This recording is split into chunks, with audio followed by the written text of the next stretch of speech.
I walked into the hotel lobby expecting awkward smiles at worst. But instead, my entire family turned toward me with the kind of smirks people save for inside jokes made at someone else's expense. The lobby was packed with tourists checking in, kids yelling, luggage wheels scraping. And yet somehow every sound seemed too quiet when my cousin Jenna loudly announced, "Look who finally showed up." A few strangers glanced over as if waiting for the punchline, and my stomach tightened, knowing humiliation was coming. And the worst part was that they clearly wanted an audience for whatever came next. Before I could even set my bag down, Uncle Ross clapped me on the shoulder with exaggerated force, as though greeting a lost pet rather than a relative. "We were just talking about how you probably couldn't afford to stay anywhere nice," he said, loud enough for the reception staff to hear. A few people turned away awkwardly, but my family seemed entertained. My mother pretended to fix her purse to avoid making eye contact, and the air around us tightened as though the walls themselves had leaned in to witness my embarrassment. In that painfully familiar, humiliating family fashion, the receptionist tried offering me a sympathetic smile, but my siblings swooped in before I could speak. My brother Mason tossed a room key toward me like he was flicking crumbs off a table, and it landed at my feet with a soft clatter. "Don't lose it," he muttered. "It's the only one they had left for your price range." His emphasis stung more than his words. Laughter fluttered around the group as though rehearsed. I bent to pick up the key while strangers watched with that mixture of curiosity and pity, reserved for public train wreck moments of the day. I forced a smile, trying not to let irritation seep through, though every muscle in my face fought against the lie. My Aunt Linda stepped closer, her perfume thick enough to choke on, and she glanced at my worn travel bag with theatrical disgust. "Well, at least you're here," she said, folding her arms. "We weren't sure you'd make it, considering everything." She didn't clarify, but she didn't need to. The implication that my life was a series of failures hung in the air. Their voices overlapped with whispers, snickers, and smug glances traded like currency in that cruel circle. When the receptionist finally handed me the folder with my reservation details, Jenna leaned over the counter and stage whispered, "Give them the cheapest one you've got. Something tiny. They're not picky." She made sure everyone heard her, and the receptionist looked torn between professionalism and discomfort. I swallowed hard, feeling the sting of familiar dismissal. My family had always treated me like an afterthought, someone meant to accept scraps with gratitude. But having them broadcast it publicly, in the middle of a crowded lobby, scraped something deep inside me raw in a way. I wasn't prepared for that painful day. I followed a bellhop toward the elevators, my family trailing behind as though eager to witness the grand unveiling of my assigned misery. Mason kept making loud comments about how some people just need to know their place, and each jab echoed off the marble floors like a public announcement. The bellhop tried to ignore them, but even he winced at their cruelty. When the elevator doors opened, Jenna shoved past me dramatically, muttering something about me slowing everyone down. Every step felt heavier, like I was walking deeper into a performance staged, entirely for my humiliation that they orchestrated. When we reached the hallway, they clustered behind me as though waiting for a spectacle. I unlocked the door, and the moment it creaked open, a chorus of laughter erupted. The room was barely bigger than a closet, with a single dim bulb, a slanted ceiling, and a window that faced a brick wall less than 3 feet away. "Perfect for you," Linda smirked, stepping inside just to look around like she was touring a novelty display. Mason whistled mockingly. Jenna snapped a photo. Their delight in my discomfort filled every inch of the cramped room like smoke around us. I forced myself to step farther inside, pretending not to care, though the heat of embarrassment radiated off me like fever. Jenna muttered something about how at least the walls looked stain-proof, setting off another wave of giggles. I could feel the eyes of other guests from down the hall, people peeking out of curiosity at the loud, tacky spectacle my family was putting on. My throat tightened with that familiar pressure, the one that always came right before anger or tears. I didn't want to give them either, so I stayed still, letting their mockery echo in my bones. But my silence only encouraged them. Mason flopped dramatically onto the thin mattress, bouncing once before grimacing in exaggerated disgust. "Yeah, this is definitely your level," he said, brushing imaginary dust from his clothes. Linda opened the tiny wardrobe and laughed when the door squeaked. Jenna took another photo, clearly preparing a group chat message about how tragic my accommodations were. I felt myself shrinking inward, as though the room were swallowing me whole along with their cruelty. Yet, somewhere beneath the sting, a slow, steady ember of defiance flickered, ignored but not extinguished by their petty little show today. They filed out eventually, still laughing, leaving me alone in the suffocating quiet. I stood there for a long moment, the key still clenched in my hand, staring at the room they thought would break me. The bed sagged, the walls were dull, and the air smelled faintly of old carpet, but none of it mattered. What mattered was the certainty settling into my chest, slow and solid. They had no idea who they were belittling. They had no clue what authority I truly held here. And their mistake, made so publicly, would soon cost them everything and more beyond. I barely slept that night, not because the room was terrible, but because every word they'd thrown at me replayed in an endless loop that scraped against my nerves. By morning, the humiliation had settled into something heavy and suffocating, sticking to my skin like cold sweat. When I stepped out into the hallway, I could already hear laughter drifting from the elevator, my family's voices unmistakable. They were talking about me, jokes sharp and casual, as if mocking me were just another part of the itinerary. I took a breath, bracing myself, because I knew they would pounce the moment they saw me. The elevator doors opened, and there they were, standing in a cluster, drinks already in hand despite the early hour. Mason grinned when he saw me. "So," he said loudly, "did you sleep well in your broom closet?" A couple nearby guests turned their heads, recognizing him from last night's display. Jenna giggled and nudged Linda, whispering something that made them both snort. I stood still, hoping they would at least lower their voices. But my family had never needed permission to be cruel. And they didn't care who watched. When I didn't immediately respond, Linda stepped closer with a saccharine smile plastered across her face. "Don't be so sensitive," she said, waving her hand like swatting a fly. "We're just joking. You really should learn to lighten up if you want to fit in with the rest of us." Her tone made my blood simmer. Fit in as if I were some misbehaving pet. "They were doing a favor by tolerating," Mason added. "Yeah, be grateful you're even invited. Some people don't know how good they have it." His words landed hard, but not in the way he intended. I wasn't hurt, I was furious. We walked toward the hotel restaurant, their insults peppering the air like shrapnel. Every comment chipped away at my already frayed composure. When we entered the bustling dining room, they made a point of ushering me to the far corner, as though hiding me from sight. The waiter greeted us politely, but Mason interrupted him to ask if they could keep an eye on the one at the end, pointing to me like I was a liability. Heat flushed up my neck, and I felt every pair of eyes nearby tilt toward us. Shame curled in my stomach, twisting tight. I tried to focus on the menu, but Linda leaned close enough that her breath brushed my cheek. "I honestly don't know how you function," she said softly, though everyone at the table could hear. "You've always been so dramatic. Maybe try not to ruin the trip for once." Her words cracked something in me, but before I could respond, Jenna chimed in with a scoff. "Oh, please. They ruin every trip, every event, every holiday. It's like their full-time job." Laughter erupted, bouncing across the table. My jaw tightened as I held myself together by the thinnest thread. When the food arrived, they accidentally forgot to get anything for me, claiming they must have missed. Mason shrugged and said, "Well, you can share with someone. Or not. I mean, you're used to less, right?" He smirked, proud of himself. My pulse hammered in my ears, anger and humiliation merging into something volatile. I pushed my chair back slightly, drawing a few glances from nearby tables. Linda immediately rolled her eyes. "Oh, here we go," she said dramatically.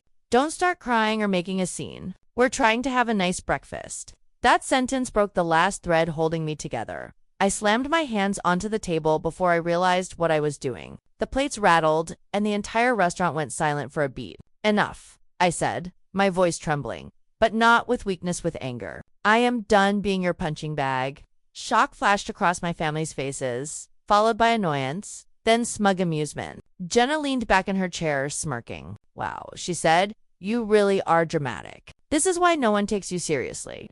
Mason shook his head like I was a child having a tantrum. Their dismissiveness poured gasoline on my rage. "You dragged me here just to humiliate me," I continued, my voice louder now, drawing attention from half the room. "Every single one of you knows exactly what you're doing." Linda scoffed loudly. "You're imagining things again. Honestly, you twist everything into some pity story." Her condescending tone was a slap to the face. Mason added, "You should hear yourself. You sound unhinged." I stared at him, at all of them, and something inside me hollowed out, making room for something cold, deliberate, and dangerously calm. The waiter approached nervously, trying to diffuse the tension, but my family waved him off like he was interrupting their entertainment. Jenna snapped her fingers at him and ordered another drink, as if the conflict were nothing more than background music to her morning. When he left, she turned to me with a smirk that made my chest tighten. Why don't you go take a walk or something? Let the adults enjoy breakfast." Her voice dripped with superiority, and the table erupted in laughter again, uncaring that half the restaurant was now watching them with disgust. I felt myself shaking with the effort of holding back everything I wanted to scream. The gaslighting, the mockery, the twisted way they pretended this was all harmless, every bit of it churned under my skin. I stood up, pushing my chair back slowly. This time, my voice came out softer than before, but sharper. "You have no idea what you've started," I said quietly. Linda snorted, unimpressed. "Oh, please," she said, waving me away with a lazy hand. "Stop trying to act threatening. It's embarrassing," Mason added under his breath, like they could do anything anyway. That was the moment my anger crystallized. The moment the shift began, even if they couldn't see it yet. I looked at all of them, my smug brother, my sneering cousin, my dismissive aunt, my checked-out mother, and something inside me solidified into resolve. They thought I was powerless. They thought the tiny room, the public humiliation, the relentless cruelty would grind me down into silence. Instead, it lit a fire. They had no idea what resources I had, no idea what leverage I controlled, no idea what was coming next. I walked out of the restaurant without another word, leaving their laughter behind me like fading static. But as I stepped into the lobby, the simmering humiliation inside me had finally transformed into something else entirely. Calm, calculated determination. The kind that settled deep, like an anchor sinking into stone. They wanted to break me. Instead, they'd given me every reason to burn everything down around them. They didn't know who I was here. They didn't know what I owned, and they definitely didn't know that the power shift had already begun. I walked straight past the front desk, past the line of guests waiting to check in, past the concierge who greeted me politely, and headed for the executive offices tucked behind a frosted glass door. My hands still trembled from the confrontation, but not with fear anymore. It was the tremor that comes when anger sharpens into clarity. A clerk stepped in my path, probably thinking I was lost. But when I gave my name, his eyes widened and he moved aside instantly. That reaction alone eased something tight in my chest. Here, at least, my identity didn't get laughed at or dismissed. Here, I wasn't their target. I was their employer. The hotel manager, a tall man named Rowan, looked up from his desk with a startled expression before breaking into a respectful nod. "I was wondering when you might come down," he said. "We saw the footage from the lobby yesterday. I assumed you'd want to discuss it." His tone was careful, steady, aware of the line he needed to maintain between professionalism and support. Only a few hours ago, I had been the family embarrassment trapped in a closet-sized room. Now, with one step into this office, the balance of power shifted, subtle but unmistakable, and I felt my breath loosen just a little as I took a seat across from him. "I need your help," I began, fingers interlaced to keep them from shaking. "My family doesn't know who I am to this hotel." I didn't want to make the trip about that, but I hesitated. Memories of the restaurant flashing across my mind, the laughter, the dismissiveness, the way they treated me like a bothersome leak in their perfect vacation. "It's gotten worse than usual." Rowan nodded, his eyes sympathetic but his posture firm. "Whatever you need," he said, "this hotel is yours, and we stand behind you. Just tell me how you'd like to proceed." Hearing that support, freely offered, made something warm unravel in my chest. A relief I had never felt with my own family. We reviewed the security footage first, scenes from the lobby showing my family's mockery from multiple angles. Every laugh, every insult, every shove or smirk was crystal clear. I watched myself picking up the key they'd thrown at my feet, watched the way I tried to hide my humiliation, watched strangers flinch at the cruelty. It was painful, but it was also vindicating. This wasn't in my head. Despite what Linda sneered at breakfast, this wasn't me being dramatic or sensitive. This was concrete evidence, undeniable even to them, if I ever chose to show it. Rowan asked gently, "Would you like us to intervene directly? Or would you prefer something more discreet at first?" His phrasing made it clear those options ranged from polite adjustments to full-scale consequences, and the choice was mine. I sank back in the chair, thinking of the laughter echoing around that restaurant. The way they had pushed me toward a breaking point. "Start discreet," I said slowly. "Just enough to unsettle them. I want them confused before they realize what's happening." A small smile, professional but approving, tugged at the corner of Rowan's mouth. "We can do that." We discussed details, room adjustments, reservation changes, quiet revocations of privileges. Rowan assured me that everything could be handled behind the scenes without revealing my involvement. As we finalized the first set of steps, I felt for the first time like the ground had shifted beneath my family. even if they didn't know it yet. And the longer I considered it, the more I realized they had spent so many years seeing me as helpless that they never even considered the possibility that I could be the one controlling their comfort, their access, their entire experience on this trip. When I left the office, power hummed under my skin, a steady current that steadied my breathing and straightened my posture. I didn't head back to my room right away. Instead, I wandered into the lobby to observe from a distance. My family stood at the concierge desk, already arguing loudly about something. Mason slammed his hand on the counter, demanding an upgrade to the presidential suite he thought he was entitled to. Jenna was complaining that the spa had canceled her reservation, insisting someone fix it immediately. Their arrogance was almost comedic from the outside. Now that I watched it without their shadow crushing me, the concierge tried explaining that there seemed to be issues with their booking details, an unexpected system error. He claimed, though I knew it was no accident. Their suite had quietly been reassigned, and they were now downgraded to a standard double room. Jenna's jaw dropped. Mason cursed under his breath. Linda complained loudly that this was unacceptable, that they were loyal customers, though I knew for a fact they rarely traveled anywhere nicer than a roadside motel. I stood several feet away, an observer rather than a target, and the distance felt like freedom. I slipped back upstairs before they could spot me, but not before hearing Mason mutter, "This hotel is a joke." The irony nearly made me laugh. The joke wasn't the hotel lit, was the fact that they had no idea. The person they treated like garbage was the one adjusting the pieces of their little vacation chessboard. When I reached my small room again, I opened the curtains despite the brick wall. The limited view didn't bother me. The room didn't feel suffocating anymore, because I knew this space wasn't a punishment. It was the calm before my retaliation unfolded fully. Not long after, I received a message from Rowan, Phase 1 complete. Let me know when you're ready to escalate. I stared at the message for a long moment, feeling that anchor of determination deepen. There would be escalation. Absolutely. But first, I wanted to see how the initial shift unsettled them. I wanted to watch their confidence crack. Slowly at first, then catastrophically. I wanted them to question what was happening, to feel the ground beneath them begin to tilt. Only then would I step into the light they'd always tried to extinguish. I found them again later near the pool deck, standing in a messy huddle of frustration. Linda was red-faced from arguing with a staff member who politely explained their poolside cabana reservation had been canceled unexpectedly. Jenna was on the phone with someone, complaining bitterly about the spa, while Mason ranted about filing a complaint. Seeing them flailing, indignant, confused, it was the first time in years I felt something like justice stirring in my chest. Not satisfaction yet, not revenge, not fully, but anticipation, a promise of what was coming. I approached, my expression calm, almost serene. They glanced at me but didn't speak at first, still wrapped in their complaints. When they finally acknowledged me, it was with annoyance, not curiosity. Linda snapped. You picked a great time to show up. Everything's falling apart here, Mason added. Figures something like this would happen. This trip is cursed. I shrugged lightly. Maybe the problem isn't the hotel, I said softly. Mason shot me a glare, but before he could respond, Rowan appeared behind us, greeting me with respectful warmth that did not go unnoticed by my family. They stared between us, confusion beginning to bloom. A shift, subtle but irreversible, rippled through the air. And in that moment, watching their expressions flicker, watching uncertainty seep into their arrogance, I knew exactly what came next. The power shift was no longer just in motion. It was visible, it was undeniable, and it was only the beginning.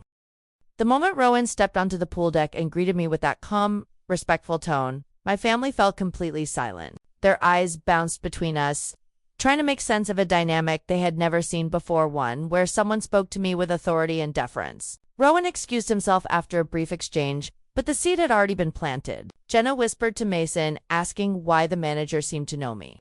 But he brushed her off, refusing to consider anything that didn't align with his inflated worldview. I didn't say a word. I simply watched their confusion simmer.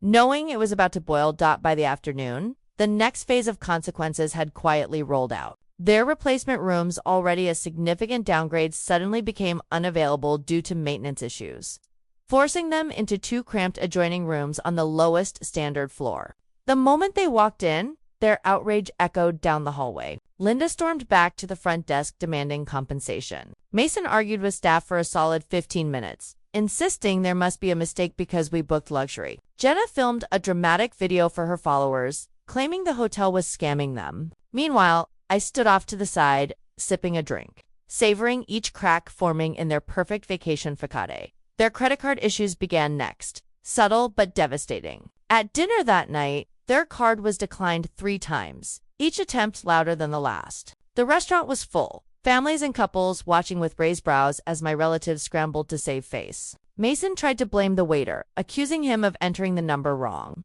But the manager stepped forward and confirmed politely but clearly that the card was locked due to a suspicious activity hold. I knew exactly why, a discreet flag placed by the hotel's finance department at my request. They were forced to leave the restaurant red-faced and hungry, muttering curses under their breath. The next morning, their spa sessions, every one of them were canceled with no alternative openings. Jenna threw a tantrum in the lobby so loud that security intervened, and the embarrassment on her face when guests stared at her like she was a child mid-meltdown was priceless. Linda threatened to write a scathing review, but Rowan calmly informed her that aggressive behavior towards staff could result in removal from the premises. For the first time, I saw fear flicker behind her eyes. That unmistakable knowledge that consequences were no longer theoretical. Their confidence was crumbling, piece by piece. Exactly the way I intended. I escalated things at lunchtime by having the hotel revoke their access to the VIP lounge. When they swiped their keycards at the entrance and the red light blinked, they looked genuinely stunned. Mason shoved his card against the reader again and again, cursing under his breath, as though swearing could force it to turn green. When Rowan appeared and explained their access had been rescinded due to guest conduct violations, they erupted in outrage. Linda demanded to know who filed the complaint. Rowan merely glanced at me subtle, respectful and my family caught the moment. Confusion twisted into suspicion. But I wasn't ready to reveal myself yet. Instead, I let the consequences intensify. Their excursion bookings were mysteriously canceled. Their poolside charges were wiped from the system, making it look like they were trying to steal drinks. Their room keys randomly failed, requiring them to stand in line repeatedly to replace them. Every inconvenience chipped away at their entitlement, stripping them down until anger gave way to desperation. They had spent years wielding control through mockery and dominance, and now they were grappling with a system that refused to bend to them, a system controlled by me. Even if they didn't realize why everything was collapsing. By evening, their social humiliation had begun to spread beyond the hotel walls. Clips of Jenna's meltdown appeared online in local travel groups, posted by other guests who had been annoyed by her earlier behavior. Comments mocked their entitled attitudes, their shouting, their treatment of staff. The family group chat where they usually bragged was filled with messages asking what the hell was happening. Their reputations, so carefully curated, were unraveling rapidly. I watched Mason stare at his phone, face pale, as he read message after message questioning what kind of people they really were. His pride was taking blow after blow, and I savored every one. When they approached me that night, I could see the cracks clearly now. Linda's voice was too soft, too cautious. As she asked if I had noticed anything strange happening with the hotel staff, Mason hovered behind her, arms crossed tightly, eyes darting like he was piecing together a puzzle with missing corners. Jenna didn't speak at all. She just studied my face as though trying to read a confession there. I shrugged and said, "Seems like you're having a rough time." That simple sentence made Mason's jaw clench. They wanted answers. They wanted someone to blame. They wanted me to reassure them. I did none of that. The final blow came the next morning during breakfast. Security approached their table.com but firm, informing them that due to multiple documented incidents, verbal abuse, property disturbance, and guest complaints, they would need to undergo a formal review before being allowed to remain on the premises. The entire restaurant watched as they were escorted out, humiliated and furious. Linda kept insisting there must be a mistake. Mason ranted about lawsuits. Jenna cried, something she rarely did unless she wanted sympathy. I sat 2 tables away, coffee in hand, watching them be escorted out like exactly the kind of people they were back in the executive office. Rowan presented me with the compiled dossier footage, guest statements, staff reports, time-stamped incident logs. It was enough to get them blacklisted from several major hotel chains for years. Enough to destroy their travel plans, their social credibility, their carefully maintained online personas.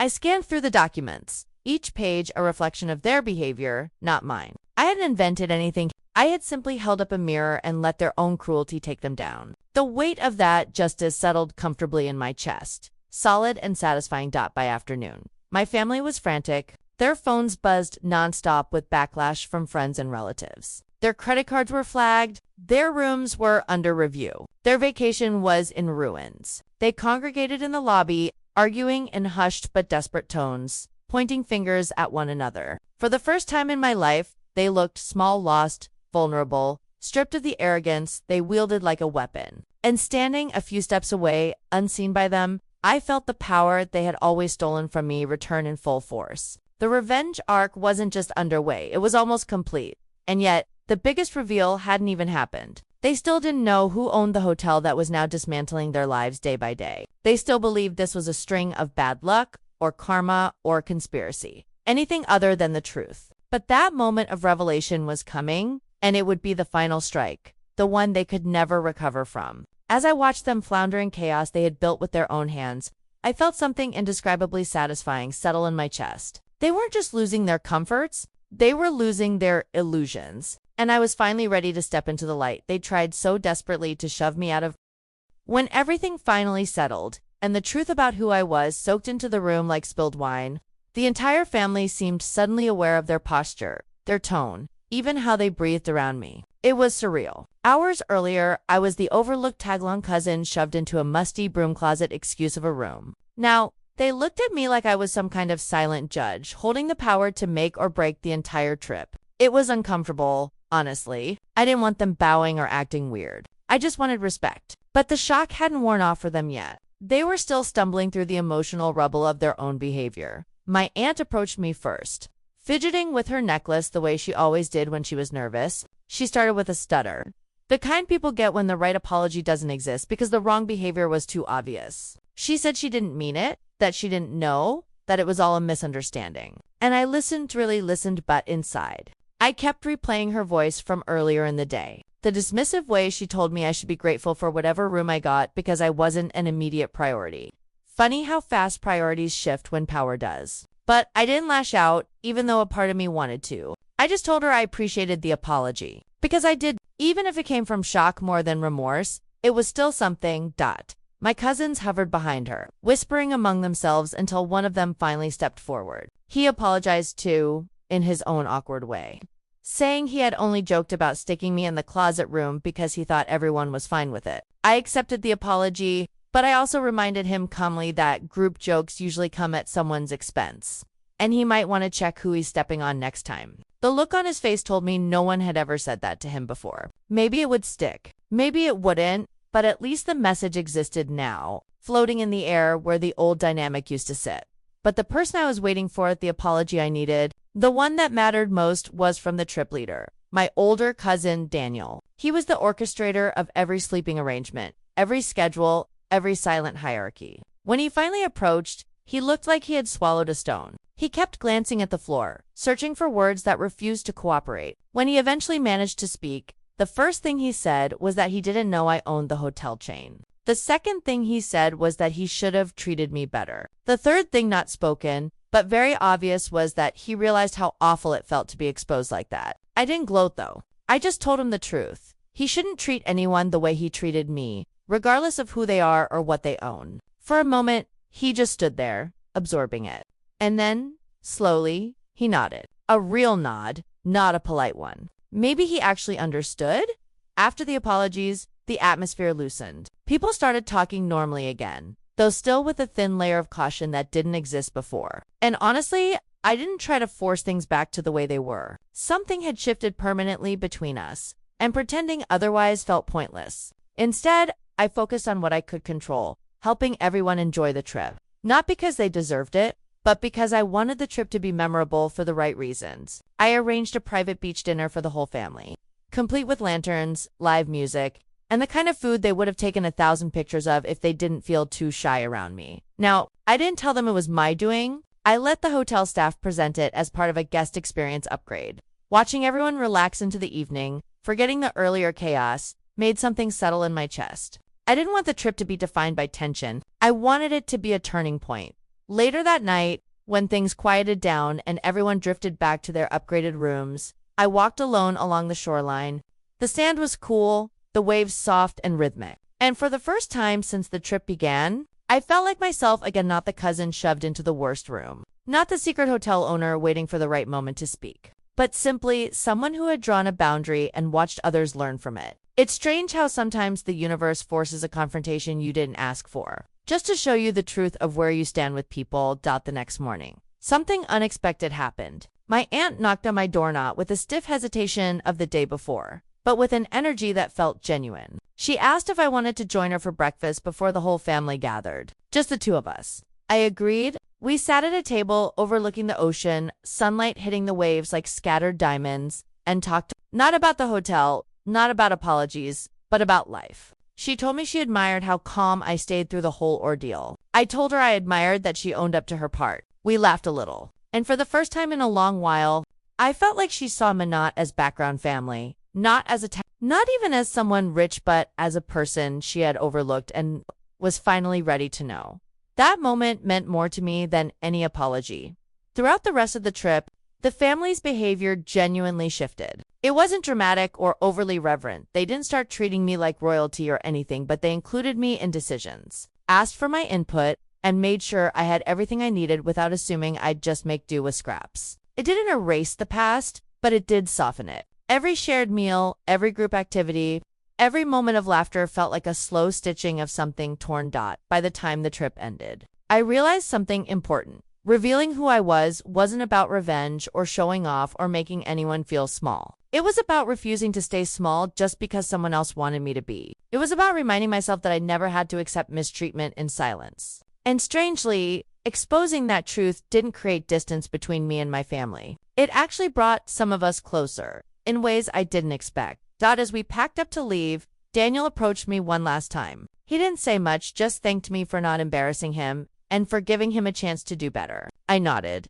Not everything needed a long speech. Sometimes a simple acknowledgement was enough. When I left the hotel, I didn't feel triumphant or smug. I felt peaceful. The trip had started with a bitter taste, but ended with clarity. And honestly, that was worth more than any sweet title or ownership could ever give me. Because in the end, the real upgrade wasn't the room, it was the respect that finally followed.